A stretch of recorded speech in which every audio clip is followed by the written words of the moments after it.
Emelantuka, the killer of elephants. Africa's living dinosaur. The Congo Basin is not merely a forest, it is a green cathedral of the unknown. Spanning over 500 million acres, it remains one of the last truly wild places on Earth, a labyrinth of liquid roads and floating forests where the maps still have blank spots. Here, in the Likola swamp, the water is the color of strong tea and the mud can swallow a manhole. But it isn't the environment that haunts the dreams of the local Boka people. It is a sound. A sound of a creature that breaks the midnight humidity, a low, vibrating hum that shakes the very marrow of your bones. They call it Emelantuka. In the Lingala language, the name is a chilling promise, the killer of elephants. Imagine an apex predator that doesn't hunt for meat, but for territory. A creature so foul-tempered it will charge a 5-ton bull elephant just for standing in its path. For decades, cryptozoologists have whispered that this isn't just a misidentified rhino or a folktale. They believe that deep within the Green Abyss, a relic of the Cretaceous period, a ceratopsian dinosaur, is still breathing. Tonight, on Mysteries from the Orb, we descend into the heart of the Congo to track a ghost.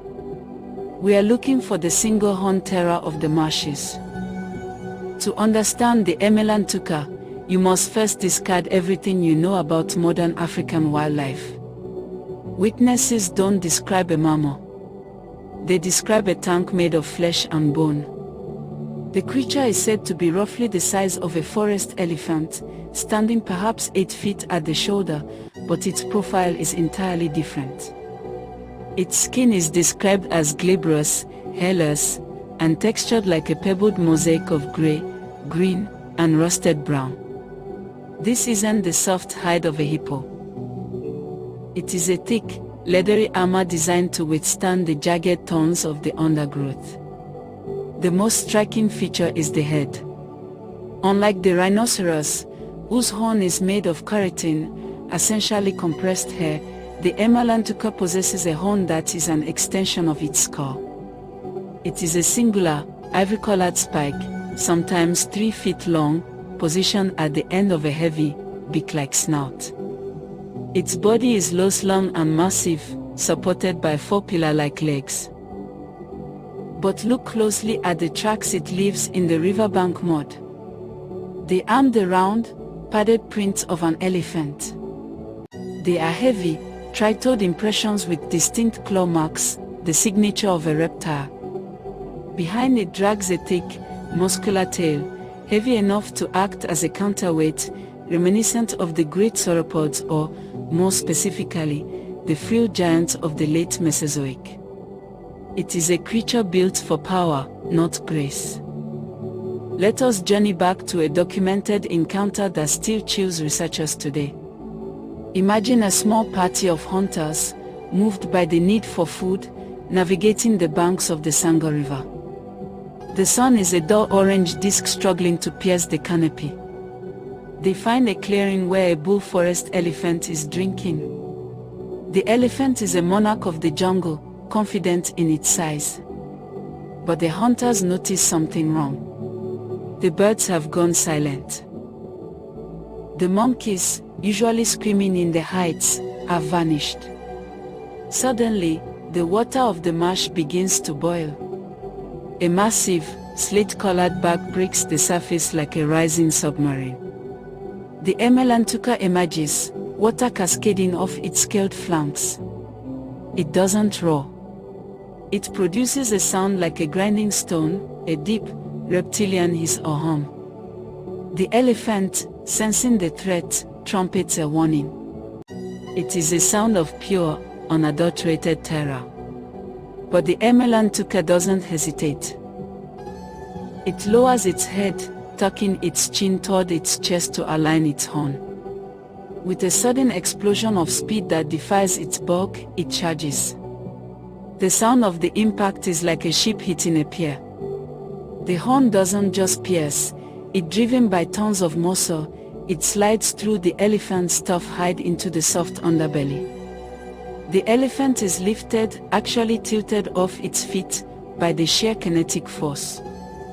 As the elephant collapses, the killer doesn't stop.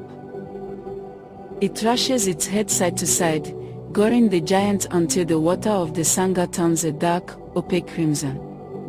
The Emelantuka doesn't eat the elephant. It simply stands over the carcass, huffing, a silent sentinel of a forgotten world. Once it is satisfied that its territory is clear, it slips back into the tea-colored depths, leaving nothing but a silence that feels like the end of the world. This brings us to the most controversial question in cryptozoology: what is it? If you look at the fossil record, specifically the family of Ceratopsidae, the resemblance is haunting. Consider the monoclonials or the Centrosaurus. These were dinosaurs defined by a single, massive nasal horn and a heavy, quadrupedal build. Mainstream science tells us they died out 66 million years ago during the KPG extinction event. But the Congo is a unique refugium. It is an environment that has remained climatically stable for millions of years. While the rest of the world froze or burned, the heart of Africa stayed a warm, wet sanctuary. The biological argument: could a ceratopsian have evolved to be semi-aquatic? We see it in hippos today, mammals that retreated to the water for safety and temperature regulation. A swamp-dwelling dinosaur would explain why sightings are so rare. It spends most of its life submerged, with only its nostrils and eyes above the waterline. The new rhino theory: skeptics argue it might be an undiscovered species of rhinoceros. However, no known rhino has a long, dragging tail or the specific beacon horn morphology described by the Boka people for centuries.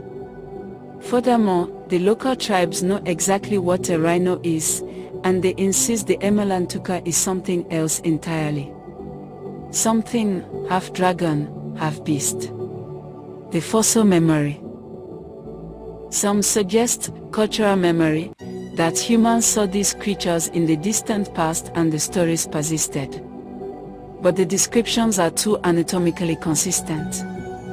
When shown pictures of various animals, witnesses consistently point to illustrations of the Centrosaurus, despite having no knowledge of Western paleontology.